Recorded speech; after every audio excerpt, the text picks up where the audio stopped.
being the postman. Well, really, that's different. At least it would be like.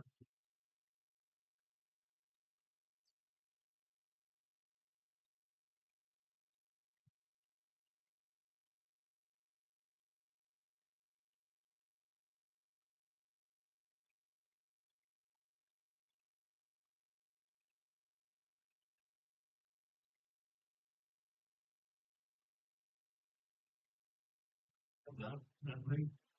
Okay. Let us so let's see if I'm taught this for the second one of the semester. You don't know already, see Braun is a organization. This is mainly written by graduate students that help undergraduate students. If you haven't already, please sign into the QR code and yourself says pizza, of course, you have race, it's that thing. And please welcome that.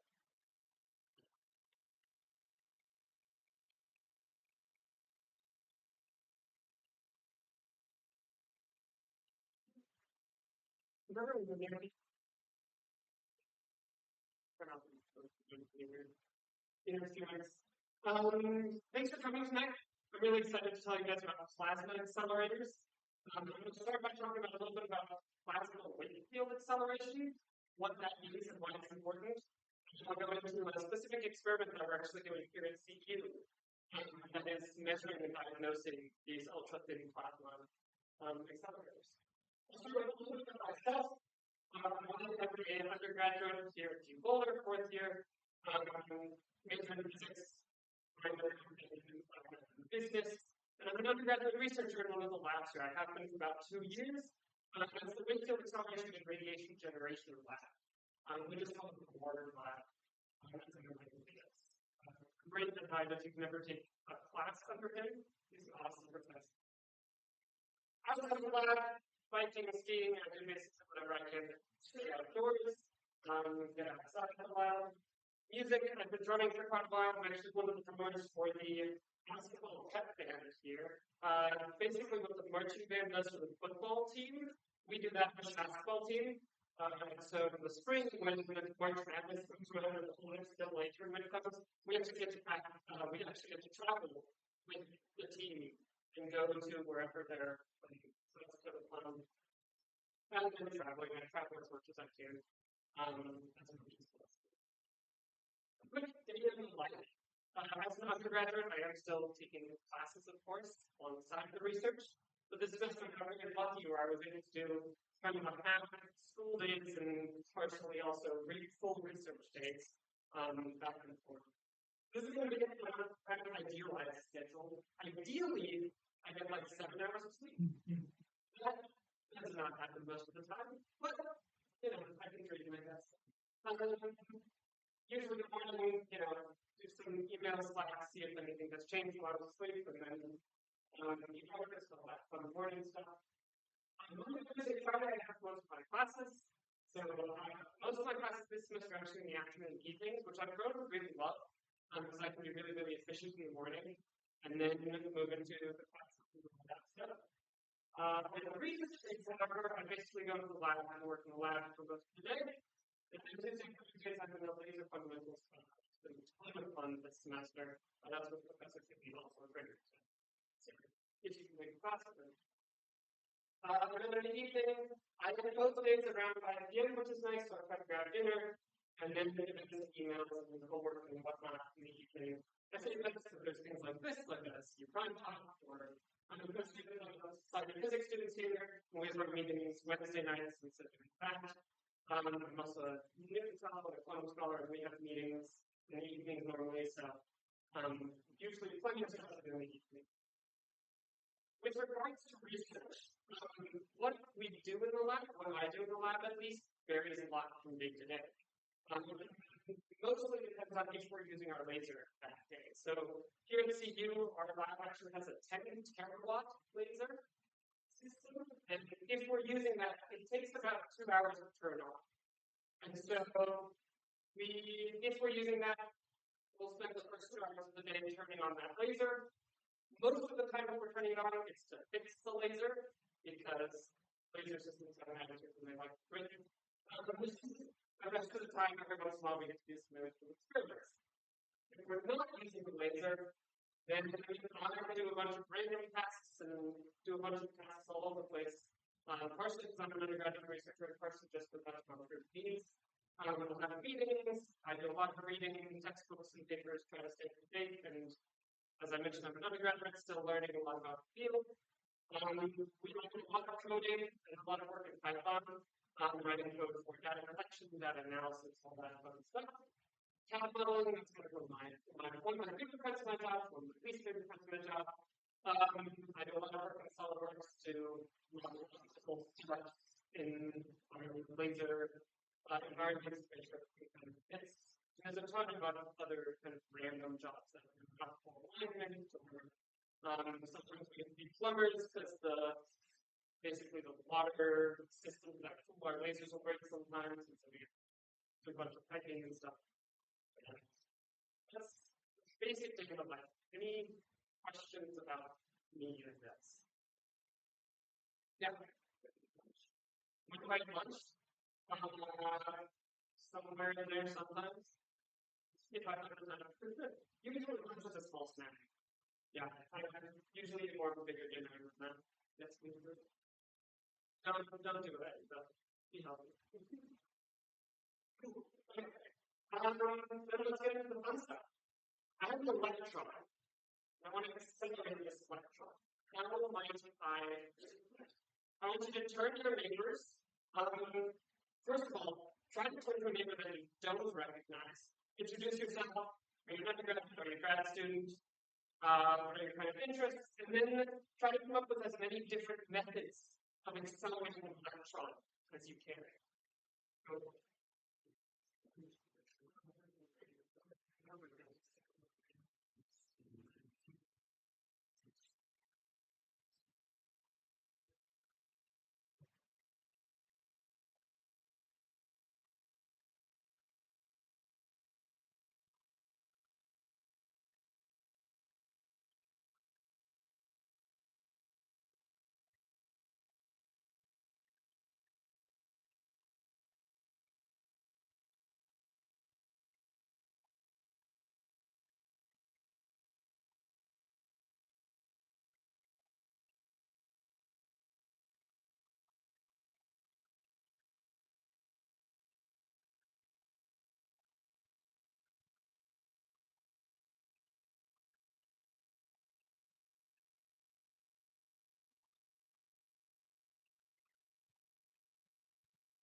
Yeah.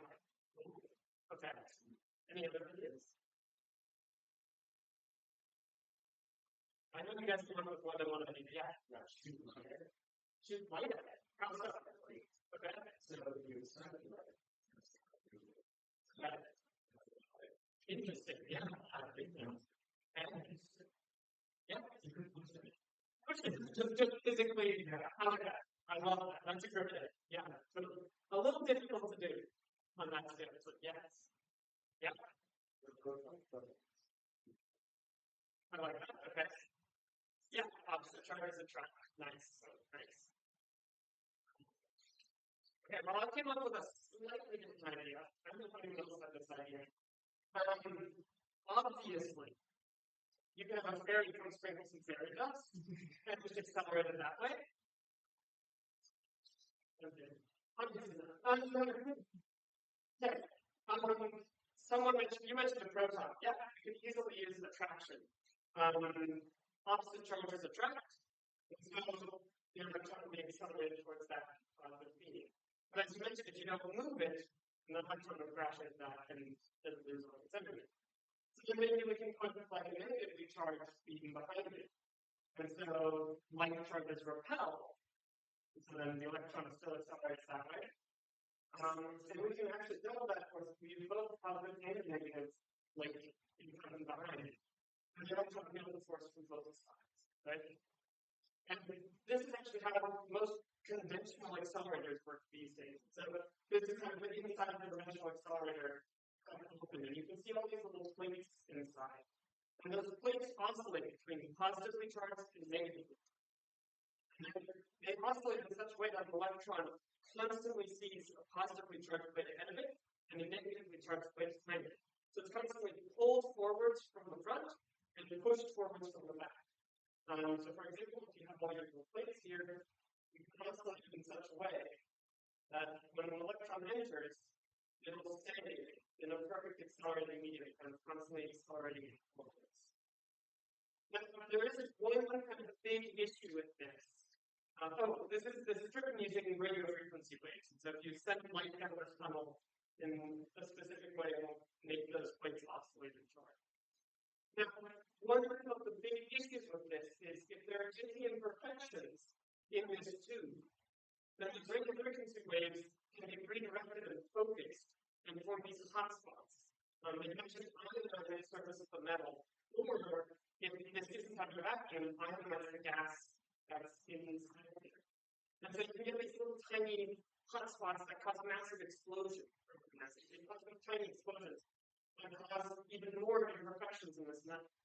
And those extra imperfections can redirect those radio frequency waves again, causing more hotspots, more little explosions, more little imperfections, and you basically tear apart their accelerator. So this is a really big issue. It's kind of a limit on conventional accelerators. So how do we overcome this limit, this limit of breaking down the accelerator itself? One way we can do it is if we can use something that is already broken down. If we use some material that's already destroyed, then we can't destroy it any further. And that's called plasma. So you've seen many examples of a plasma in your life already. The sun itself, stars are made of plasma. I'll talk a little more about what plasma is in a second. But the method that we use to accelerate the particle using plasma is called plasma wakefield acceleration. So this is a big term. It's kind of complicated words. So I'll break that down one by one. First of all, plasma. What is a plasma? If you think back to kind of elementary, middle, high school, you can remember kind of the three states of matter. Right? If you start with a solid, you can think like an ice cube, water ice cube, something like that. If you start with a solid, you can add some energy to it, that'll melt it into a liquid. If you add some more energy to it, you can evaporate that liquid into a gas. If you keep adding energy and add more and more energy, you can actually tear the gas is made of neutral atoms, right? You can actually tear the electrons off of those atoms. Those electrons are negatively charged, and the gas was previously made up of neutrally charged atoms. And so those neutrally charged atoms, which have now lost the negatively charged electron, will be positively charged. And so you create this soup of negatively and positively charged particles. And what's very different about a plasma is that it's dominated by electromagnetic forces. Instead of these others, which are mostly dominated by kind of collisions between particles, a plasma will still have collisions, but it's dominated by that electromagnetic force. The like charges repelling and the opposite charges attracting. So real quickly, how do we form this plasma? How does it kind of add a bunch of energy? What does that actually look like? Did you have a question? So you can start with this kind of neutral gas, right? One way to add energy, the way way our lab does it is we use an incredibly high intensity laser. So this is that 10 terawatt laser I mentioned earlier. We send this into a chamber full of gas. And the this laser will run around the gas right along where the laser is. But you see, it only ionizes right along the laser. It doesn't ionize the rest of the gas. It's just the kind of chaotic oscillations that the laser causes, which ionize the gas thing. So we create this incredibly long dated plasma filament. And I'll show you an example of what it looks like. This is a picture of our vacuum chamber. At this point, it was filled with argon gas, and we sent our laser in here to ionize that gas to form the plasma filament. So, okay, got plasma checked out. We'll think about weight. What is weight? What is one thing you guys might think of when I say the word weight? Yeah.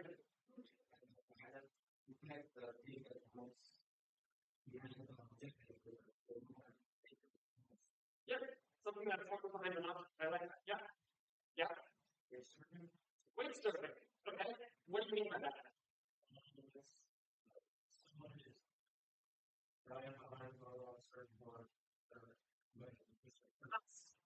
Yeah. So both create a weight in the water, right? Many things when they travel from a medium will create a weight behind them. One example is a boat. Both can create a weight in the water, and you can have a weight surfer that can actually ride that weight and experience it. They can witness that weight and be accelerated forwards. So you have some sort of driver that's driving that weight, and some sort of witness that's witnessing that weight being driven forwards. And that's exactly what happens with plasma wakefield acceleration. So we have our little driver mechanism over here. You can think of this as being it's driving through the plasma. So we have our drive electron bunch here. And all those pings that we see are the functional electrons. They're the electrons inside one of those plasma fields. So we're currently traveling along one of those plasma fields. The reason I say plasma electrons, not just plasma particles, as I mentioned earlier, plasmas are made up of the positively charged ions and the negatively charged electrons. In this case, we're only going to focus on the electrons, and I'll discuss the ions in just a second. We're looking at just the electrons. So we say that's a negatively charged an electron or electron bunch. As it's moving to the right here, it will encounter other electrons. And those electrons, since like charges repel, are going to be pushed outwards, forced away from the central axis. And so they're pushed kind of up and around here. And then when they get up here, this electron bunch is already passed. As I just mentioned, we're looking at just the electrons here. The reason we're not really looking at the ions, electrons are far lighter than ions. Ions are those leftover atoms, right? And those are usually at least 2,000 times more massive than the electrons or more. And so those ions are far slower to react to this electron bunch that's flying around. So those ions virtually stay still. If anything, they're attracted ever so slightly by the electron. Right? And so you think of this whole central area as being positively charged. That's all those leftover ions that are just sitting in the middle there. And so these electrons, one thing out here, the electron bunch is passed, and now they see all this positive charge in the middle. So they're attracted back to the middle. Those electrons will come crashing back together. And they'll form this point of incredibly high negative charge. So you have a point of incredibly high negative charge and a lot of positive charge up here. That reminds us kind of the plates idea we were thinking about earlier. So we created an incredibly high accelerating gradient here due to the dynamics of this plasma wave. So when you kind of clean this up a little bit, there's that incredibly high accelerating gradient. You can place a witness bunch in that position that you're going to read. So this is an electron bunch. Because the negatively charged will be repelled from the negative charge behind it and attracted to the positive charge in front of it. And so it will be accelerated forwards. Make sense? Any questions on that? Right. Yeah. There's going to be this or always become next week. Yeah, so due to the dynamics of the plasma wave, the witness bunch will often get kind of squished a little bit and stretched. And that's partially because there's an negative charge on the outside pushing inwards, right? And then There's also slightly, I don't know, the accelerator gradient isn't perfectly uniform. And so some bits of the electron bunch will be accelerated faster than other bits of the stretch. It's a great question. Yeah. Another question for this? Okay. So why is this important? I'll give you guys a real world example. Plasma wakefield accelerators are actually the new kind of accelerator. They start for the future. Talk about why. This is flat potential accelerator. This used to be a 3-kilometer linear accelerator. Now it's 3 individual 1-kilometer accelerators. LCLS and LCLS2 do X-ray free electron lasing. Happy to talk about that afterwards. That's some other very cool technology. But in the middle here, facet 2, we do plasma wakefield accelerators. Now, most of that entire kilometer, is a conventional accelerator. Now, conventional accelerator over that 1 kilometer, the electron bunches gain about 10 giga-electron volts of energy. So look a little closer into that area. So here's all that accelerating, the conventional accelerator here. Now, that 1 kilometer, the electrons gain 10 giga-electron volts of energy. We zoom into this experimental area at the end here. You'll see a bunch of kind of focusing devices and random diagrams. Right here between these two cameras. That distance between those two cameras is about 1 meter. Pretty small.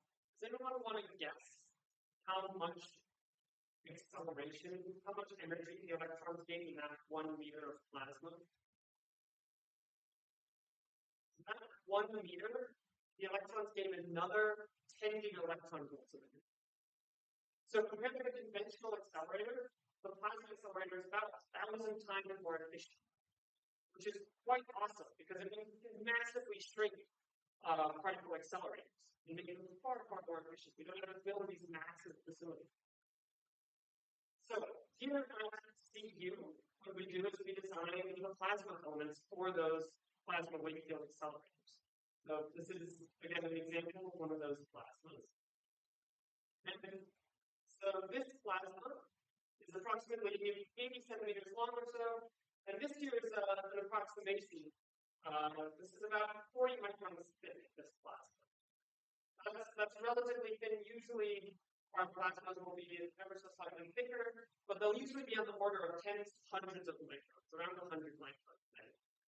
Now, knowing the width of this plasma is actually really important because the dynamics of our plasma wakefield really depend on it. You can see kind of the boundary of the plasma at the top and bottom where the electrons stop. If that width is too thin, then the electrons will basically get shot up. They don't have any electrons from kind of the outside to push the electrons kind of back inwards. There's no electrons that really get drawn inwards here. So what you get is you get basically a positively charged ion hole. Because all the electrons get pushed away by this drive punch and don't come back. If your plasma is too wide, then you're just wasting a bunch of electricity and energy on plasma that you're not actually using. So knowing this width is actually quite important. So one of the things that our group is currently working in a diagnostic, which will accurately measure the width of that plasma protein. Does anyone have any questions before I move on to the diagnostic? Yeah. Sorry, say again. Our lasers, we have a Centaurus laser from Centaurus. I don't remember exactly which one, but I believe it's from Centaurus. We have a couple other companies that kind of help out. It's a pretty big laser system that uses pump lasers from multiple different companies. Yeah. Any other questions? Yeah. Yeah, a bit of a half-day question there. Go for it. In this electrons are also accelerators, right? Yeah. Is the mechanism like the same physics at all, or is it? I'm not sure. I haven't looked into how electrons are accelerated in the sun enough. Yeah. So that I would have to look into it more. So don't take what I'm saying is true. But I believe that's more magnetic recombination and magnetic tearing and magnetic recombination of kind of the atmosphere of the sun. So this is a little bit different. We don't have quite as active of a magnetic field. It does, but it gets very complicated to use with magnetic field. Yeah. And it causes magnetic field does more kind of to the specifics stuff. It's easiest to think about it this way. Yeah. So some sort of accelerator in that way, is the rate itself also accelerating with the electrons, or is it like just yeah, that's a really important question. Actually, that's a great question. This dry electron bunch is traveling relativistically. It's traveling at about 99.9999999% speed of light.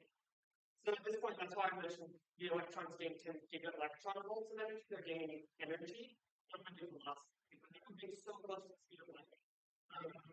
The dry bunch and the witness bunch are both traveling approximately at the speed of light. Yeah. Then the follow-up question is that do we need to pre-accelerate our this speed for this to be? We have to accelerate our dry bunch. The dry bunch has to be pre-accelerated, yes. So the witness bunch, there are many methods that can track electrons in such a way that they'll get tracked to the wakefield and just accelerated into the dynamics here.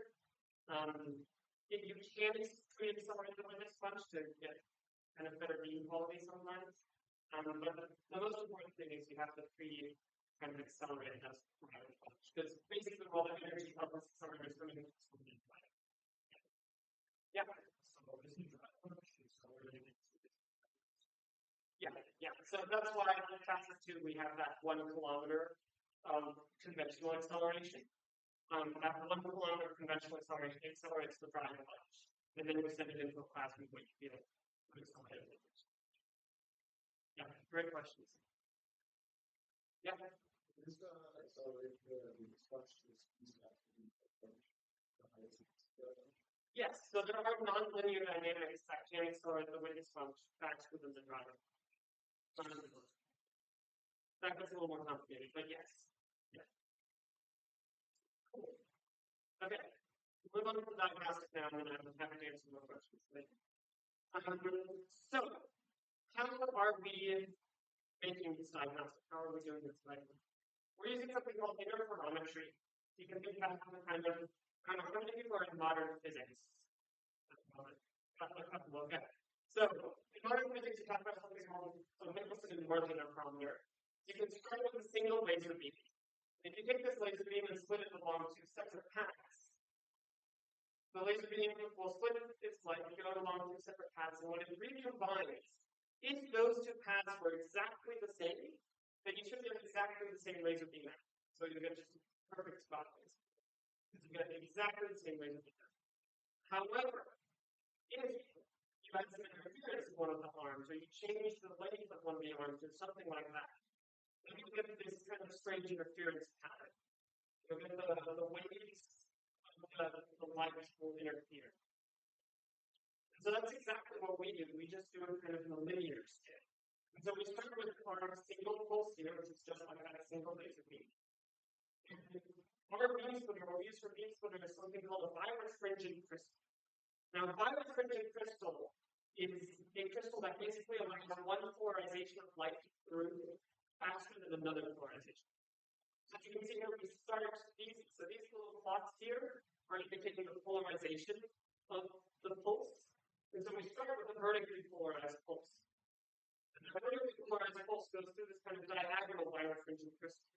And so when it passes through that, it allows this, we can call it the negative XY polarization. It allows that through faster. It slows down the perpendicular rate. It takes a bit before the perpendicular line takes it through. And so that forms our two pulses, which are now perpendicularly polarized. And then afterwards, we have a birefringent crystal, which is going to be perpendicular to this first one. So this time, this crystal is slowing down that front pulse, and it's allowing the back one through faster. And so they'll both catch up to each other again. And if you put nothing in the middle here, then just like putting some more in the thermometer, they travel the exact same path, which is exactly the same vertically polarized pulse path.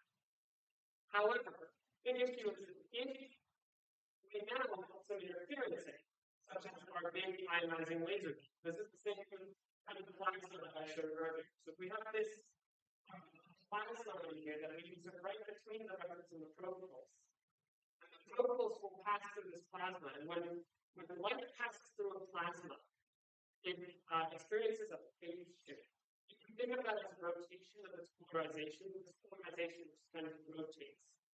And so then, when these two pulses come out of the second hydrogen crystal, we don't have a perfectly vertically polarized beam anymore. We have a little bit of horizontal polarization left. Because previously those horizontal polarizations canceled, and now they don't. And so to measure this, we use something called a Woolston prism, which divides the light by vertical and horizontal polarization. And then we have a photodetector at the end, a balanced photodiode, which reads how much horizontal light we have compared to how much vertical light. That all makes sense. Any questions? So, the phase change that the light undergoes, described by this formula, sorry, I'm introducing that, I'll try to be quick. This is like the magma probe here. Magma probe is the wavelength of our probe light. That will stay the same, that's just the wavelength of light. So this 2 pi over magma probe is basically a constant. We're basically just going to ignore that term. And that leaves basically two pieces of our equation. Delta nu and this integral observed WDC. So delta nu is the density of our plasma. The integral observed WDC, on the other hand, Z is our propagating axis. Z is the direction along which our laser is moving. So this integral observed W describes the width, or plasma describes the start and finish of that plasma. So what we're describing here, we're describing basically how much stuff is the laser going through for how much distance. And so we call this the density length problem. How much stuff is it going through for how long? And this is great because if we know the density of our plasma, we can figure out the length of our plasma, or the width of our plasma. And if we know the width of our plasma, then we can figure out the density. So UCLA, these colleagues at UCLA did a proof of this concept about 3 years ago. And they got a sensitivity about 10 to the 13 inverse centimeters squared, which that comes from density is inverse centimeters cubed, and length is on the order of centimeters or so. However, they had their plasma along the same axis as their diagnostic. So they had a much greater distance over which they were traveling, a much greater length, which gave them meant that they didn't need as much sensitivity. We, unfortunately, need a lot more sensitivity, about 2 to 3 orders of magnitude more. And so we're doing a couple of things to improve this design. We're slightly adjusting the objects, having slightly optimized setup, learning from a couple of things that they did. And then we're also adding some electronic components at the end, the photodiode. It's like a bus or a locking amplifier, for anyone knows what those are. So it's also a signal to noise ratio. Basically, the detector will always have some sort of background noise, so if you can cancel that out, then you can see it clearer. And by doing all this, we should be able to get less than a 1 micron accuracy, which is pretty great. Because going back to this picture, our plasma width is usually on the order of about tens to hundreds of microns. So that means we'll be able to get about 1% resolution on the width of our plasma. So by using a relatively simple diagnostic, only 3 objects in the detector, we'll be able to diagnose the width of the plasma filament down to 1% resolution, and thereby massively help improve plasma wave acceleration. Thank you.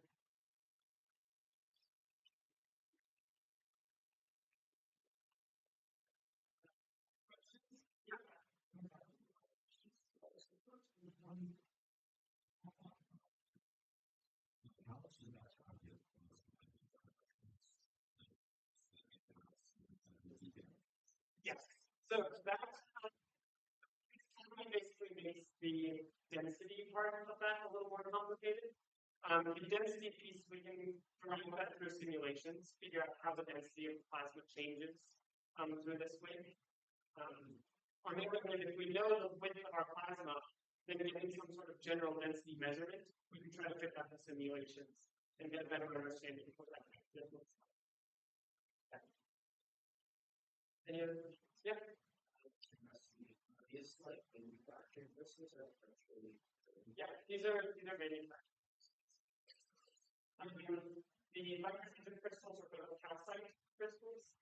And actually, I think the Waltzman prism is also calcite crystals. This point, yeah. Is there a maximum relation?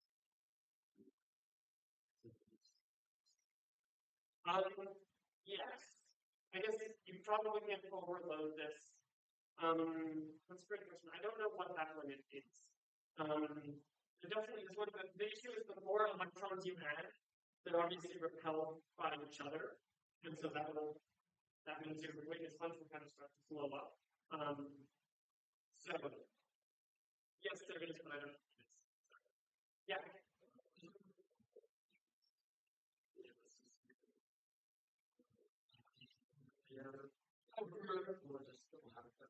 Plasma accelerators.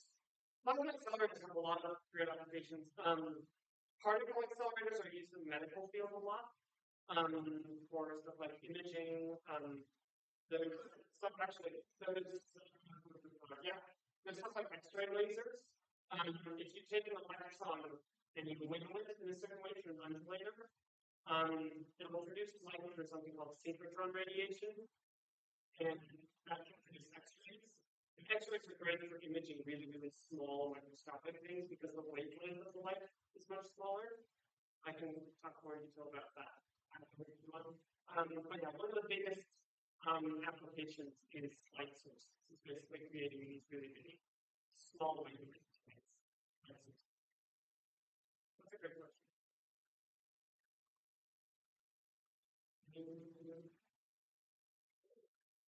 Thank you so much.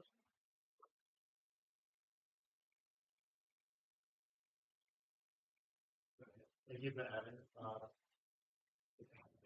Or you just make sure to fill out the feedback survey. There's also school, so it takes. We have this for another half hour, so I believe so. Just want to hang out.